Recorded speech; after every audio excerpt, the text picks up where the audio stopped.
The champagne flute shattered against the mahogany conference table, shards scattering like brittle promises across the polished surface. Chris Harlan's voice cut through the stunned silence of the boardroom, raw and venomous. "Marry me, Harry, or watch your empire crumble to dust." In that frozen heartbeat, as Harry's green eyes widened in disbelief, the skyline of Manhattan beyond the floor-to-ceiling windows seemed to mock them both. Two kings dethroned by a single, reckless wager. Chris Harlan had always believed that power was the ultimate aphrodisiac, a belief forged in the cutthroat alleys of Wall Street, where fortunes flipped faster than a bad hand at poker. At 35, he was the undisputed titan of Harlan Ventures, a conglomerate that devoured startups like a wolf at the trough, spitting out bones in the form of pink slips and liquidated assets. His office perched on the 72nd floor of 1 Penn 1, a glass monolith that pierced the New York sky like a declaration of dominance. From there, he could survey the ant-like scurrying of the city below, each deal a conquest, each rival a notch on his belt. Harry Ellis was supposed to be just another notch. 28, with a mop of chestnut hair that fell rebelliously over his forehead and eyes like polished emeralds that could disarm a room full of sharks. Harry had clawed his way up from a nothing burger in Brooklyn to CEO of Ellis Innovations. His company specialized in ethical AI, software that promised transparency in an industry rotten with black box algorithms. It was noble, Chris sneered inwardly, the kind of idealism that got you eaten alive. Their paths had crossed 2 years ago at a tech summit in Silicon Valley, where Harry's keynote on AI for the greater good had drawn applause while Chris nursed a scotch and plotted his first acquisition attempt. The rivalry ignited like dry tinder. Chris launched a smear campaign, anonymous leaks painting Harry's firm as a naive playground for hackers. Harry countered with a viral TED Talk exposing Harlan Ventures' data privacy scandals. His voice steady but laced with that quiet fury that made Chris's blood boil. Board meetings turned into proxy wars. Industry galas became gladiatorial arenas where whispers flew like daggers. Chris thrived on it. The hate was fuel, sharpening his edges until he gleamed like a blade. It was at the annual Harrington Gala, a black-tie bacchanal hosted by old money in the Hamptons, that the bet was born. The air was thick with the scent of orchids and aged bourbon, chandeliers dripping light onto tuxedos worth more than most people's homes. Chris, nursing a cigar on the veranda overlooking the Atlantic, had spotted Harry across the lawn, laughing with a cluster of venture capitalists. The sight twisted something primal in Chris's gut. Not jealousy, he told himself, but the raw urge to conquer. Care for a game? Chris had murmured later, when Harry slipped away to the billiards room for a breather. The room was a cocoon of green felt and polished oak, the ocean's roar muffled by heavy drapes. Harry arched a brow, that infuriating half-smile playing on his lips. Poker? With you? What's the stake? Harlan? Your soul. Chris leaned in, the scent of Harry's cologne. Something crisp, like sea salt and citrus, invading his space. Higher. Your company. All of it. Harry's laugh was sharp, disbelieving, but he sat. They played Texas Hold'em, the pot growing obscene. Stock options, patents, whispers of mergers. Chris's hand was strong. A full house. But Harry's bluff was masterful, his tells hidden behind those emerald eyes. On the final hand, Chris went all in. "And if I win," he said, voice low, "you marry me." The room spun for a second. Even the waves outside seemed to hush. Harry's cards trembled slightly as he revealed his pair of eights. Chris's full house crushed it. "A merger of a different kind," Chris added triumphant. "Publicity gold. The tabloids will eat it up. Rival tycoons tie the knot. Your ethical halo shines brighter under my spotlight." Harry's face drained of color, then flushed with rage. "You're insane. This isn't a game. It's my life." But the contract was ironclad, witnessed by a notary who'd wandered in for a drink. A year-long marriage, or Ellis Innovations folded into Harlan Ventures. Board seats dissolved, Harry's vision gutted. The wedding was a spectacle, staged at the Plaza Hotel under a blizzard of paparazzi flashes. Chris wore a bespoke Tom Ford tux, his smile a predator's grin for the cameras. Harry, in slim-cut Armani, looked like a ghost, pale, resolute, his vows recited with the precision of a man signing his own exile.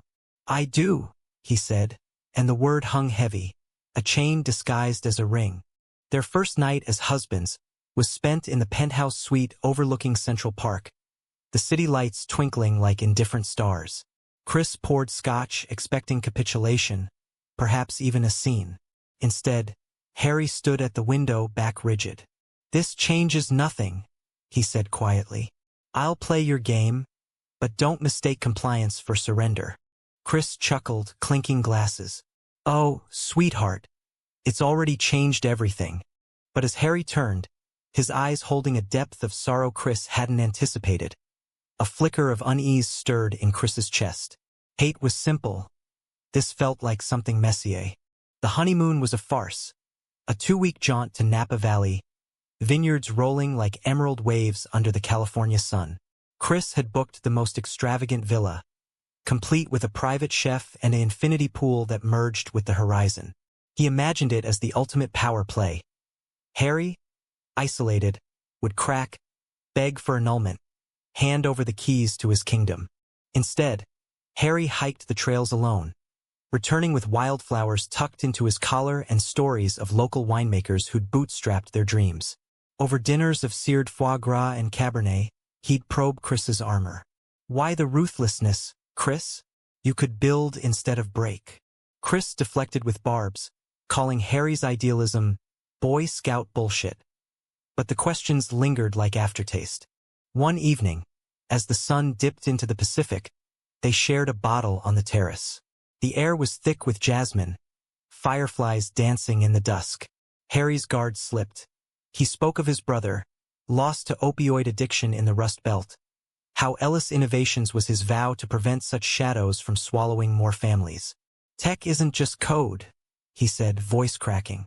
"It's lives."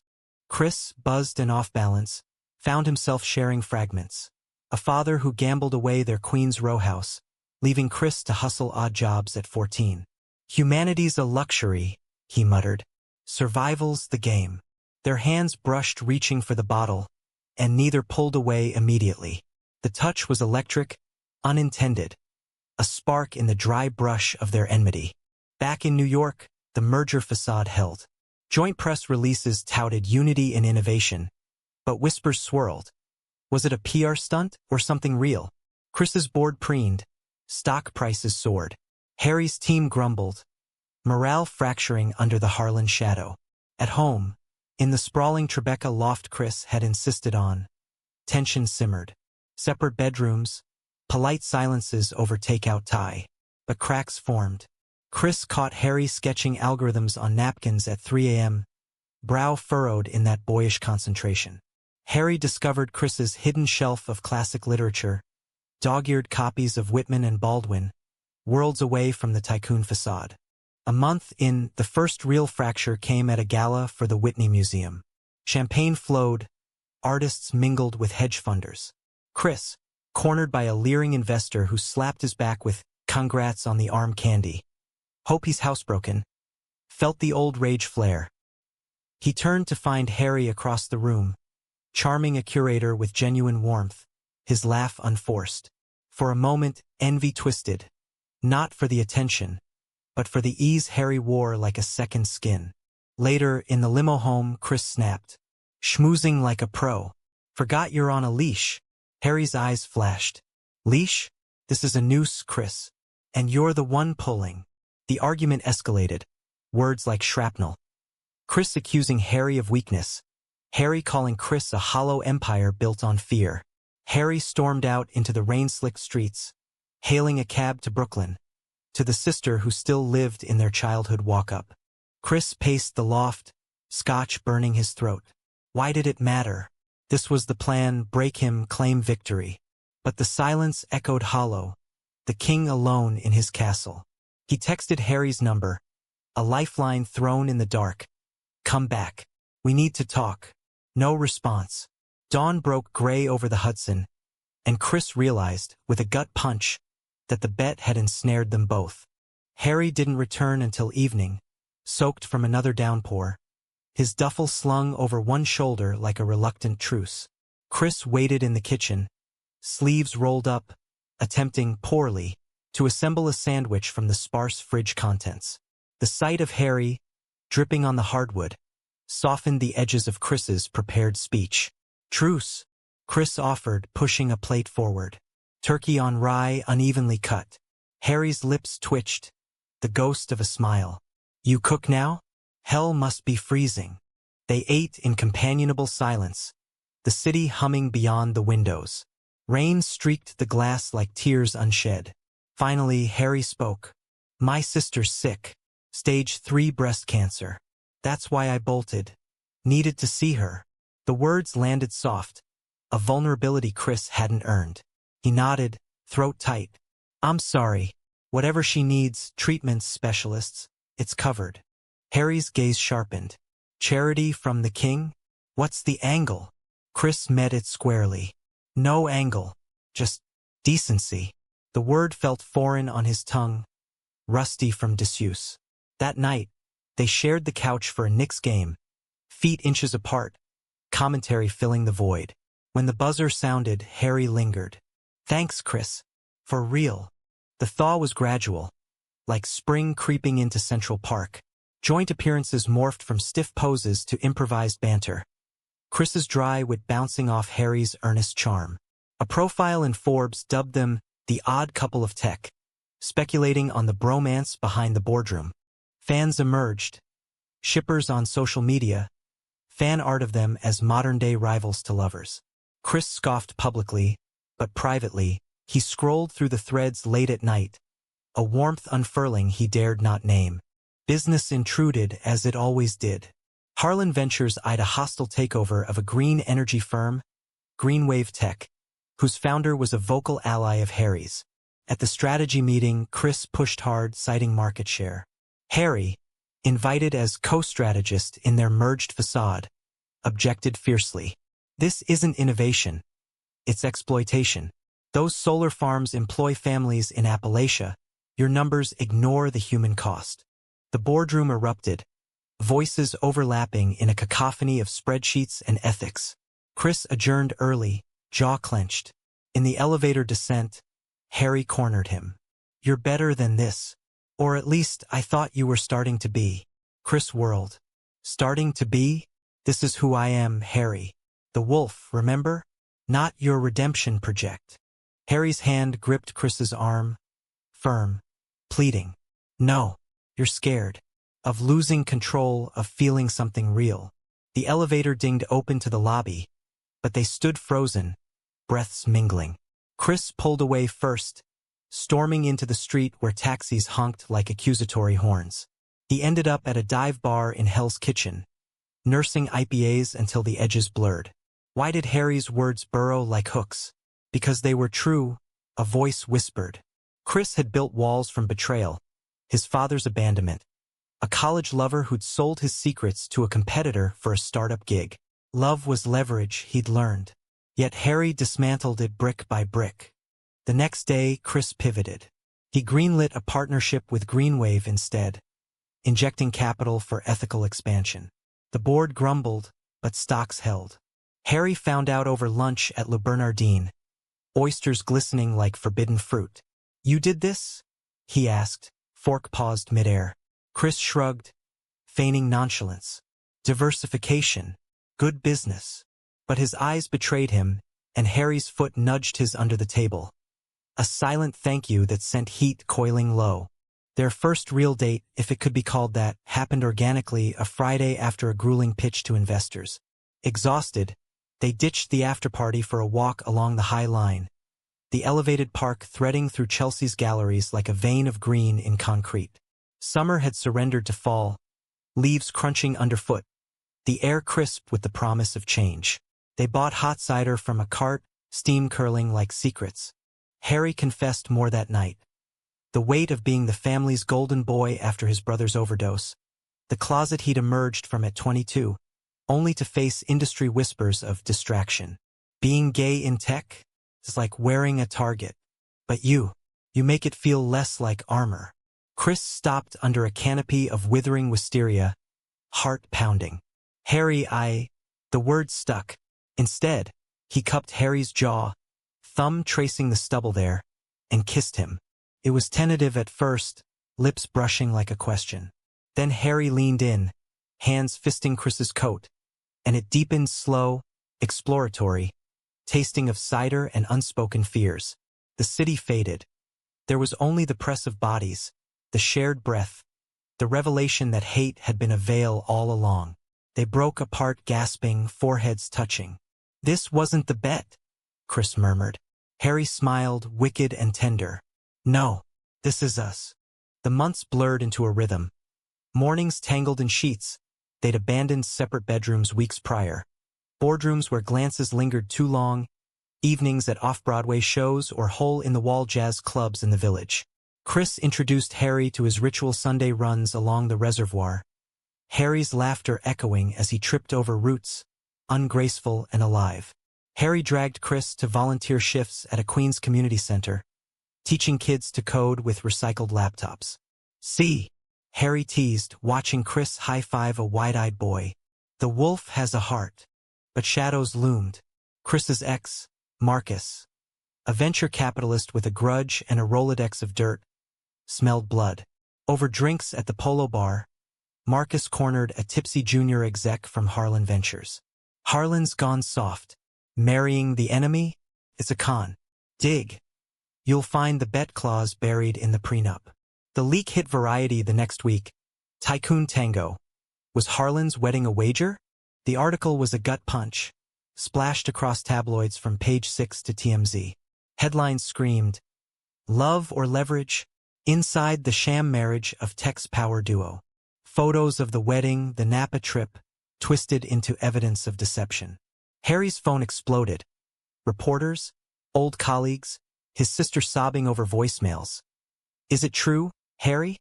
Did he trap you?" Chris burst into the loft mid-afternoon, face ashen. "It's out. The bet. God, Harry, I never meant." Harry was packing, suits folded with mechanical precision, eyes red-rimmed but dry. "You never meant? This was your masterpiece, Chris. Humiliate me, parade me, then what? Fall for the prop." His voice broke on the last word, and Chris flinched as if struck. "I fell for you," Chris pleaded, grabbing Harry's wrist.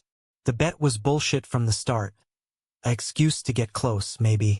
But this," he gestured wildly between them, "this is real. Fight with me. Sue them. Spin it. Anything." Harry wrenched free, bag zipping shut like a guillotine. "Fight? You've been fighting dirty your whole life. I'm done being collateral." The door clicked shut behind him, echoing like finality. Chris sank to the floor, the loft vast and empty, the skyline mocking him anew. He'd won the war, lost the man. But in the wreckage, a truth crystallized. Humanity wasn't a luxury. It was the only stake worth betting on. The fallout cascaded like dominoes in a windstorm. Harlan Ventures stock dipped 12% overnight. Analysts on CNBC dissecting the credibility crisis, with the glee of carrion birds. Chris's board convened an emergency session in the Penn 1 war room, faces pinched under fluorescent glare. "Resign, Harlan," the chairman growled. A silver-haired patrician named Hargrove who'd built his fortune on tobacco trusts. "Or we vote you out." Chris stared them down, voice steel. "Over gossip? We're stronger united. Harry and I issue a joint statement." Ellis bolted to Brooklyn, a VP interjected, scrolling her phone. Radio silence, and Marcus Hale circling, whispering to every fund from here to Sand Hill Road. Chris's fists clenched under the table. Marcus, his betrayal stung deeper than the leak. They'd been lovers once, a whirlwind of Manhattan nights that ended when Marcus chose ambition over affection, leaking Chris's expansion plans to a rival firm. Now this, twisting their story into tabloid fodder. He left the meeting unbowed, but the drive to Brooklyn was a descent into doubt. Traffic clogged the Brooklyn Bridge, the East River churning gray below like his thoughts. Harry's sister's brownstone was a narrow sentinel on a street of stoops and sagging awnings, Christmas lights already strung premature against the chill. Chris knocked, breath fogging in the November air. It was Lila who answered, Harry's sister, 42 with chemo-thinned hair wrapped in a colorful scarf, her eyes wary but kind. He's not here, she said, but stepped aside. Come in. Tea. The living room was a shrine to resilience. Faded quilts, shelves of dog-eared sci-fi, a hospital bill tucked under a coaster like an afterthought. Lila poured chamomile, her hands steady despite the four-port shadowing her sleeve. He told me everything. The bet. The feelings. She eyed him over the rim. You broke him, Chris. Not the headlines, the lie at the start. Chris nodded, the weight settling. I know. I was scared. Of him, of this. He gestured vaguely. Love's not in my playbook. Lila's laugh was soft, weary. Then rewrite it. For him. For you. She paused, gaze sharpening. And help with the bills? Memorial Sloan Kettering isn't cheap. Chris pulled out his checkbook, scribbling a figure that made even him blink. Enough for experimental trials, travel, a nurse round the clock. No strings, he said. Just family. Lila pocketed it, then fixed him with a look. He's at the center. Coding camp for the kids. Go get your husband. Chris found Harry in the basement gym of the community center, a converted warehouse buzzing with preteens hammering away at laptops. Harry moved among them like a shepherd, adjusting postures, decoding bugs with patient whispers. Sweat beaded his temple, sleeves rolled to elbows revealing ink. A small circuit board tattoo, symbol of his brother's lost dreams. Chris hung back, heart a war drum. When the session wrapped, kids scattering with high fives, Harry spotted him. The exhaustion in his posture deepened to wariness. Stalking now? Or damage control? Chris stepped closer, voice low. Both. Look, the story's everywhere. We face it together, or it buries us.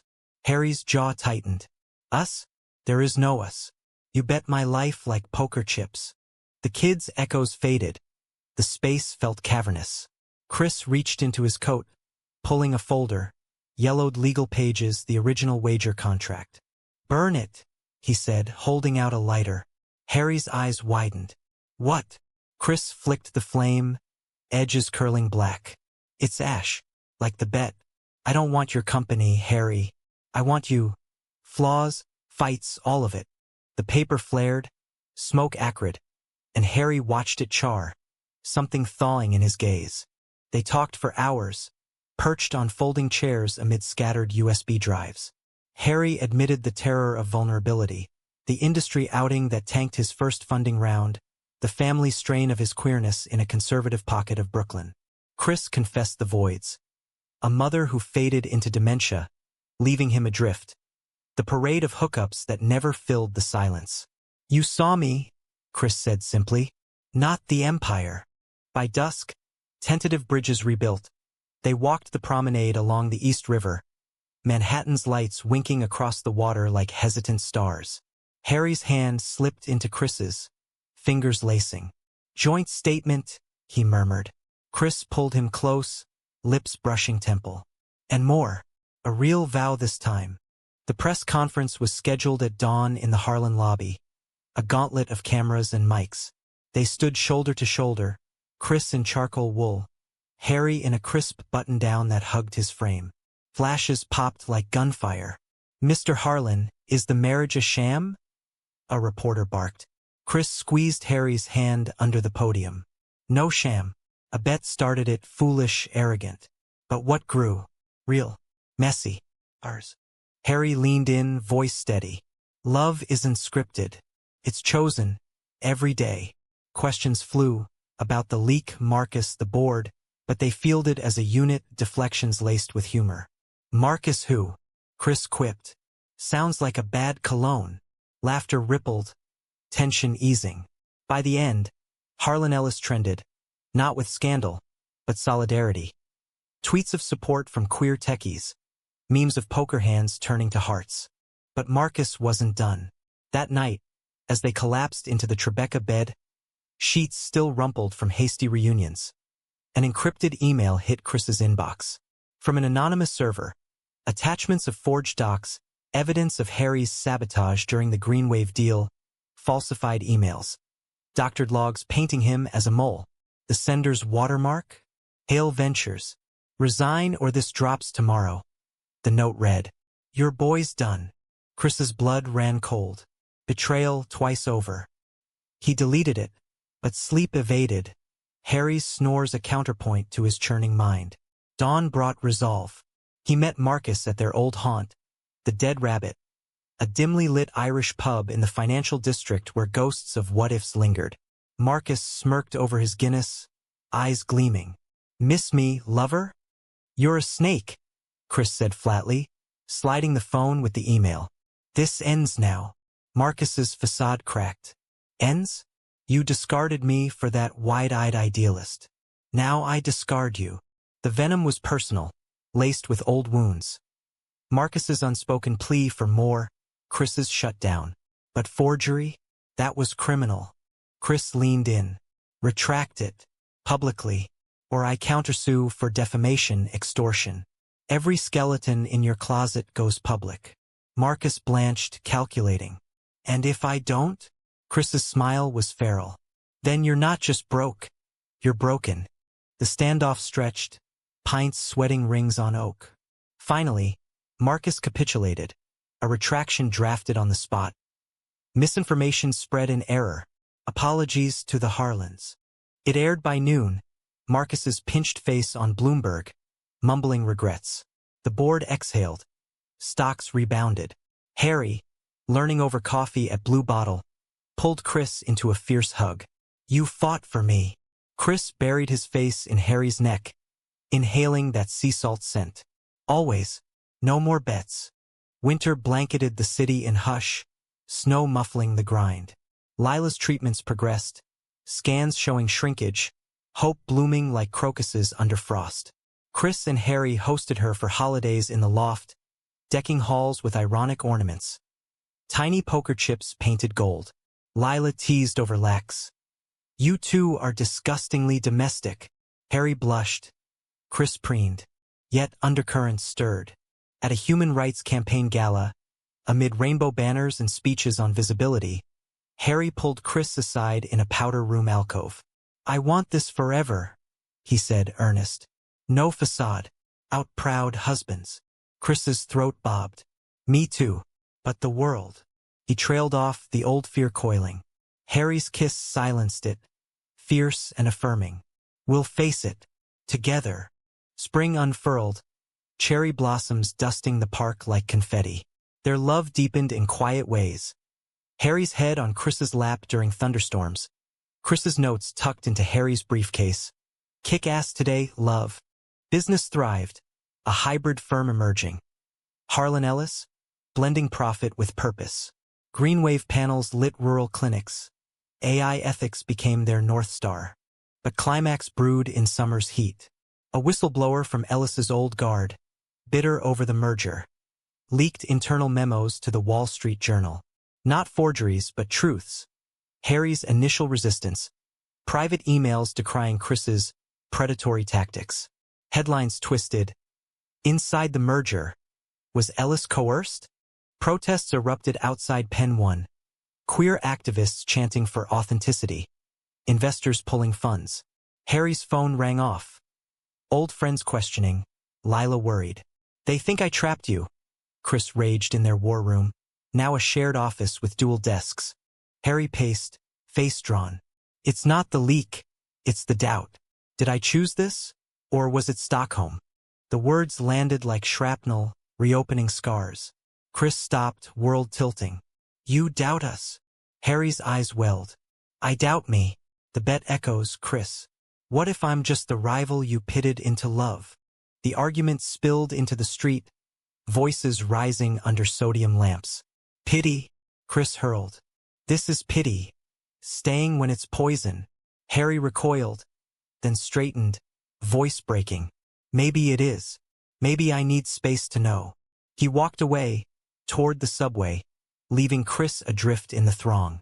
The loft transformed into a mausoleum overnight, Harry's absence a void that echoed in every corner. Chris wandered its expanse like a specter, Coffee going cold on counters, suits hanging limp in closets. Work became a blur. Meetings endured on autopilot, decisions rubber-stamped. The board watched warily, whispers of distraction, slithering through halls. Marcus's shadow lingered too. A subpoena arrived for the forgery case, dragging old wounds into daylight. Lila called midweek, her voice a lifeline across the bridge. He's crashing on my couch, barely eating. Stubborn as you both are. Chris gripped the phone, knuckles white. Tell him, I'm here. No pressure. She sighed. Pressure's what built this mess. Give him air, but don't vanish. Love's not a boardroom conquest. He took the ferry to Brooklyn that weekend, the harbor choppy under gunmetal skies. The community center was alive with a block party. Grills smoking ribs, kids chasing a soccer ball, reggaeton pulsing from speakers. Harry manned a booth, teaching basic coding on donated tablets, his smile for the crowd masking hollows under his eyes. Chris approached slow, hands in pockets. Need a volunteer? Harry startled, then nodded curtly. They worked side by side, guiding tiny fingers through loops and if statements. A girl with braids beamed at her first "Hello, world" output. Harry ruffled her hair, and Chris saw the man he'd fallen for, guardian, dreamer, unbroken. When the crowd thinned, they retreated to a bench overlooking the lot, sweat cooling in the breeze. I miss you, Chris said first, voice rough. Harry stared at his hands, calloused from keyboard marathons. Miss the idea, maybe, or the convenience. Chris winced. No. The fights over breakfast, the way you hum off-key in the shower. The bet was a lie. This isn't. Harry met his gaze, raw. Then why does it hurt so much? The leak. It unearthed everything. I feel like a fool, Chris. Loving my captor. The word captor sliced deep. Chris stood, pacing the cracked pavement. I'm no hero. Ruthless. Yeah. Scared shitless of losing the only real thing I've had. He stopped, voice dropping. Stay gone if you need to. But know this. I'd burn the empire before I'd trap you again. Harry rose, closing the distance. His hand hovered, then cupped Chris's cheek, thumb tracing the tension there. I don't want it burned. I want us fixed. The kiss was salt-tinged, desperate. A reclaiming amid the party's distant cheers. They broke apart breathless, foreheads pressed. Come home, Chris whispered. Harry nodded, tentative. One step. Therapy, both of us. No more solo battles. Counseling started in a Soho brownstone. A queer therapist named Jordan with wire rims and a noble shit vibe. Sessions peeled layers. Chris unpacking abandonment, the armor forged in youth. Harry confronting internalized shame, the pressure of perfection. You're allowed to be messy, Jordan said one Tuesday, as rain lashed the windows. Love thrives there. They held hands under the table, anchors in the storm. Fall deepened, leaves carpeting paths in fiery protest. The journal scandal faded, retractions issued. The whistleblower outed as a disgruntled ex with a grudge. Harlan Ellis rebounded, launching an AI ethics fund that drew accolades from the ACLU. Publicly, they leaned in a joint op-ed in The Atlantic, from rivals to reformers. Rebuilding trust in tech. Privately, trust rebuilt brick by brick. Date nights at hidden speakeasies. Weekends hiking the Palisades, where Hudson views stretched like possibilities. Lila's remission came just before Thanksgiving, scans clean as fresh snow. The loft hosted a feast. Turkey brined in craft beer, pies from a Harlem bakery, toasts sloshing with gratitude. To second chances, Lila raised her glass, eyes twinkling. Harry clinked, his free hand finding Chris's under the table. Later, as snow flurried outside, they danced in the living room to Coltrane, bodies swaying slow. Forever, Harry murmured into Chris's collar. Chris kissed his temple. And always. But betrayal's echo lingered, manifesting in subtler fractures. At a VentureX conference in Austin, sun-baked streets alive with Teslas and taquitos. Chris networked late into the night, old habits dying hard. A flirtation sparked with a startup founder, all dimples and disruption pitches. Nothing happened, but the guilt gnawed. Harry sensed it on the flight home, silence thick as turbulence. "Who was he?" he asked flatly over in-flight peanuts. Chris blinked. "What? No one, just shop talk." Harry's laugh was bitter. "Liar. I saw the texts, the lingering." The cabin pressure dropped. So did Chris's stomach. "It was nothing. A reflex, old me." Harry turned to the window, clouds boiling below. "Old you is always there, waiting. What if I'm not enough to bury him?" The fight simmered stateside, escalating over a forgotten anniversary. 6 months since the press conference, marked only by Chris's oversight amid deal closings. Harry packed again, this time for a solo retreat to his cabin in the Adirondacks, a weathered A-frame by a loon-haunted lake. "Space," he texted, "to breathe without the Empire's shadow." Chris let him go, but the days stretched eternal, the loft a cage of regrets. He drove up on day 3, the winding roads flanked by pines heavy with frost. The cabin glowed welcoming, smoke curling from the chimney. Harry chopped wood on the porch, axe biting clean, shirt clinging to his back. Chris watched from the tree lean, heart aching at the poetry of it. Strength in solitude. "I brought supplies," he called, holding up a cooler of craft brews and Harry's favorite cheeses. "Truce." Harry lowered the axe, wiping sweat. "You drove 4 hours for cheeseburgers?" Chris grinned sheepishly. "And to say you're enough. More than. The Empire's mine to leash. Not you." They built a fire that night, sparks dancing like confessions. Harry shared a letter from his brother, found in old boxes. Apologies scrawled in fading ink, dreams of a life unmarred by addiction. "He saw my light," Harry said, voice thick. "You do too." Chris pulled him close, the crackle underscoring truths. "Let me prove it. No more shadows." Their lovemaking was slow, reverent, bodies mapping forgiveness under raftered ceilings, the lake whispering approval outside. Dawn found them tangled, plans sketched on fogged windows. A vow renewal, small and sacred, away from flashes. Back in the city, momentum built. They adopted a rescue mutt, a scruffy terrier named Scout, who claimed the loft as his kingdom, forcing walks that became rituals of reconnection. Lila's health stabilized. She started dating a radiologist with a penchant for bad puns. Harlan Ellis expanded, opening a Brooklyn lab for underrepresented coders. Harry's vision realized under joint banners. Yet the climax crested unbidden. A perfect storm of personal and professional. Marcus, facing trial for the forgeries, flipped in a plea deal, implicating not just himself, but a network of rivals who'd funded the leaks to destabilize Harlan Ellis. The FBI raided Pen 1 at 6 a.m., agents in windbreakers swarming servers, cuffing execs in pajamas. Chris, roused by sirens, met Harry in the lobby amid chaos. Cameras already circling, helicopters thumping overhead. "This is it," Harry said, pale but resolute, as agents grilled them separately. "They'll tear us apart." Chris gripped his hand, defying the suits. "Or forge us stronger." Interrogations dragged. Questions on the bet, the merger, loyalties probed like wounds. Marcus's testimony aired live, vindictive, painting Chris as a manipulator, Harry as unwitting pawn. Public opinion swung wild.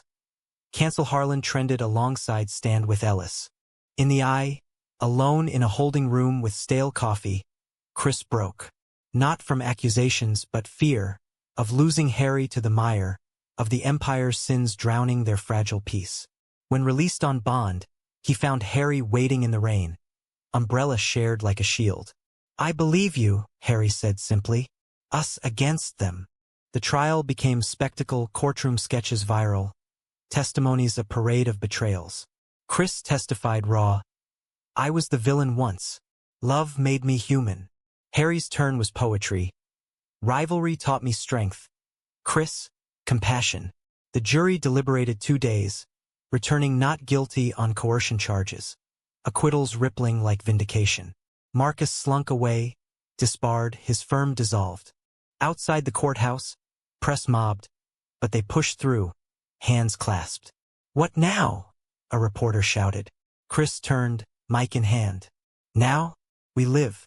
Unapologetically. The acquittal didn't erase scars, but it scarred the battlefield, leaving room for healing. Harlan Ellis pivoted hard. A whistleblower fund launched. Anonymous tips rewarded with protection. Transparency audits mandatory. Stock dipped then soared. Investors betting on redemption arcs. Personally, Chris and Harry retreated inward. Therapy deepened. Weekends stolen at the cabin, where loons called like old friends. Vow renewal came in June, on a wildflower meadow in the Catskills, under skies vast as second chances. No tuxes, just linen shirts and bare feet in grass. Lila officiated, voice steady despite tears. You chose each other. Through bets, betrayals, the beautiful mess. Rings exchanged, simple platinum bands etched with circuits and stars. I vow to see you, Chris said, eyes locked. All of you.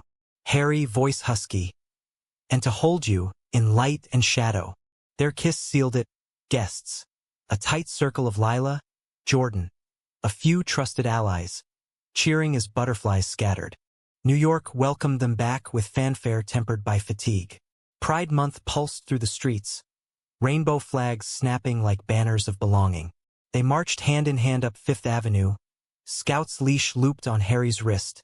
The crowd's roar a baptism. Husbands! Chants rose. Chris waved, chest swelling. Not with conquest, but community. That night, from a float blasting Lady Gaga, Harry shouted over the bass. This is us, unhidden. Chris pulled him down for a kiss, world blurring to cheers. Business hummed, but balance crept in. Chris delegated more, trading all-nighters for novels, Harry's recommendations, Baldwin's essays on love's quiet revolutions.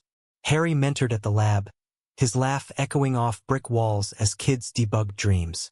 Evenings found them cooking. Disastrous at first, Chris's steaks charred, Harry's salads overdressed. But rituals formed. Wine from Napa. Playlists shuffling Springsteen to Sam Smith. Lila's full recovery sparked joy. A road trip to the Grand Canyon. The three of them plus her beau, wind whipping through canyon rims as vast as their stories. You saved me, she told Chris one sunset. Orange light gilding her face. He shook his head. You all saved me. Harry squeezed his shoulder. Silent understanding. Yet conflict's embers glowed. A new rival emerged, Vanguard AI, led by a slick millennial named Theo Voss, all ivy polish and veiled homophobia. At a Davos offsite in the Alps, snow-capped peaks mocking mortal squabbles, Theo cornered them during cocktails. Charming union, he drawled, eyes on Harry. Pity it's built on scandal. Investors whisper. Stability? Chris bristled, but Harry diffused with grace. Stability? We've weathered storms you couldn't chart. Later, in their chalet, steam rising from the hot tub, Harry confessed the sting. He sees us as a punchline. Does it ever stop? Chris pulled him close, water lapping. It stops when we stop caring. But we care together. Their debate raged late. Fight back with lawsuits or lead with legacy. They chose the latter, a global ethics summit Harlan Ellis hosting, inviting Voss under truce flags. It worked. Panels sparked alliances. Voss signing on as reluctant partner. Victory tasted sweeter shared. Fall brought harvest. Lila's engagement party in the loft. Fairy lights twinkling like captured stars. Toasts flowed, to resilience, to chosen family. Scout begged for scraps under tables, tail thumping.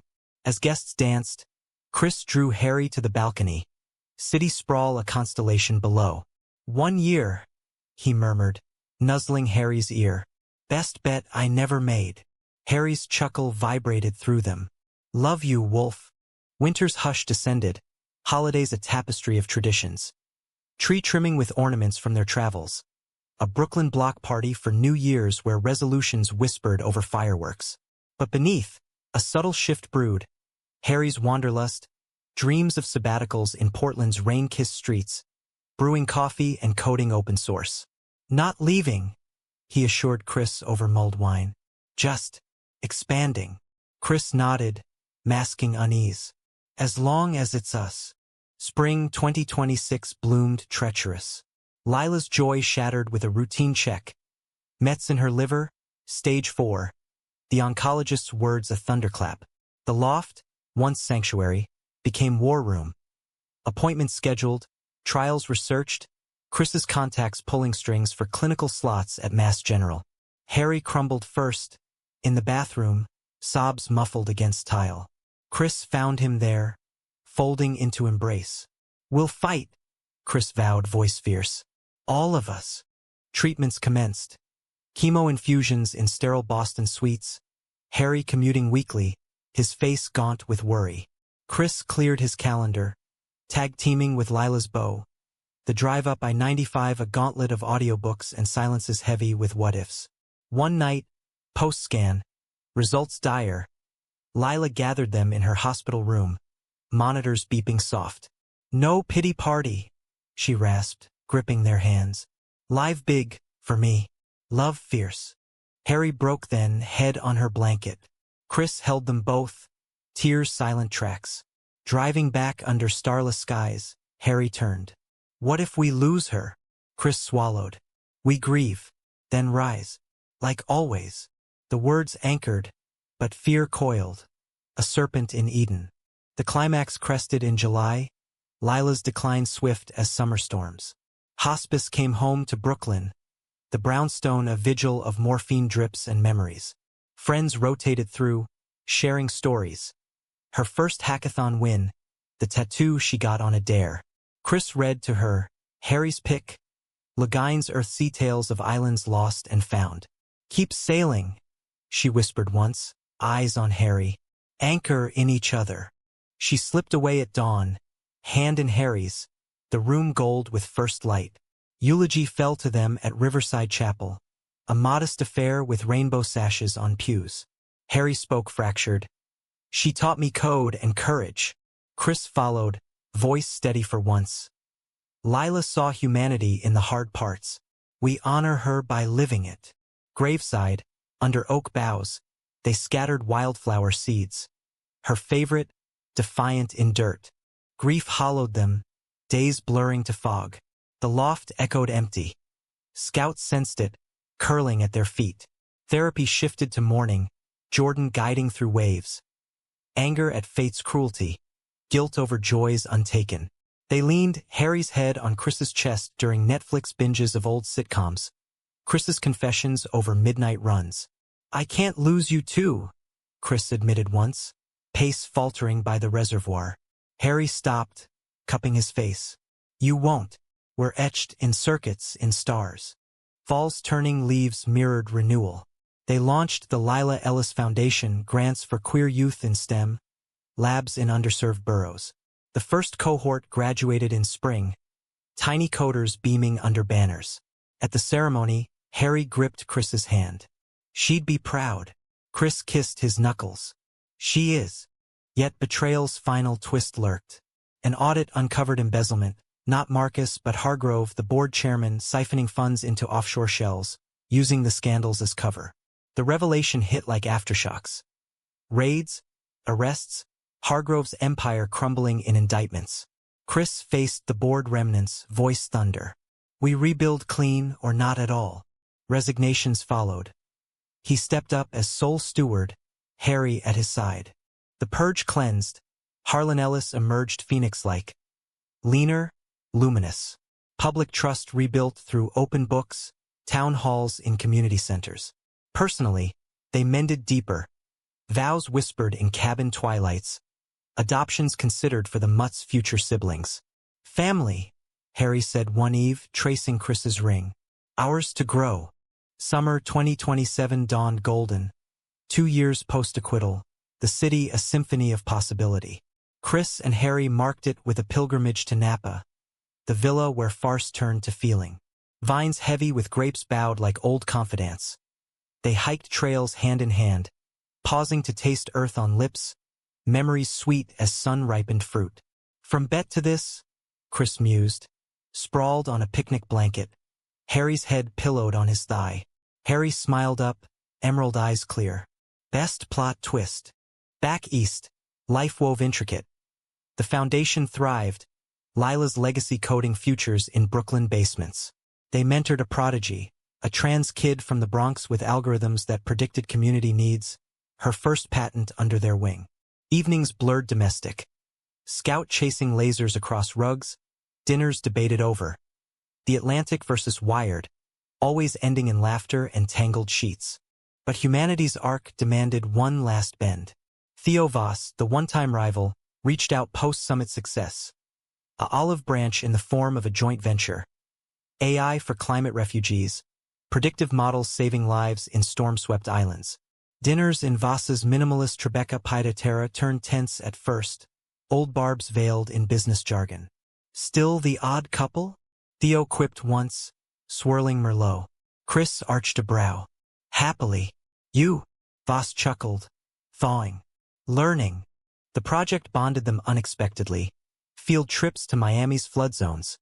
Harry's empathy bridging Chris's strategy with Voss's innovation. Late nights in war rooms, pizza boxes piling. Theo confessed his own closets. A conservative upbringing in Dallas, queerness buried until a boardroom coming out at 30. You too? Gave me guts. Toasts followed, walls crumbling to alliance. Fall brought harvest of another kind. Chris's 40th, surprise thrown by Harry in the High Line's private alcove, string lights and jazz trio under autumn stars. Guests toasted evolutions, the board now diverse, ethical. The firm a beacon. Harry pulled him aside mid-song, box in hand. A pocket watch, engraved, times hours. Chris's gift waited at home. A deed to the Adirondack cabin, joint titled. Our escape, he whispered. Tears pricked. They swayed, world narrowing to heartbeat. Winter whispered of expansion. Over eggnog by the fire, Harry broached it. Kids? Not now, but someday.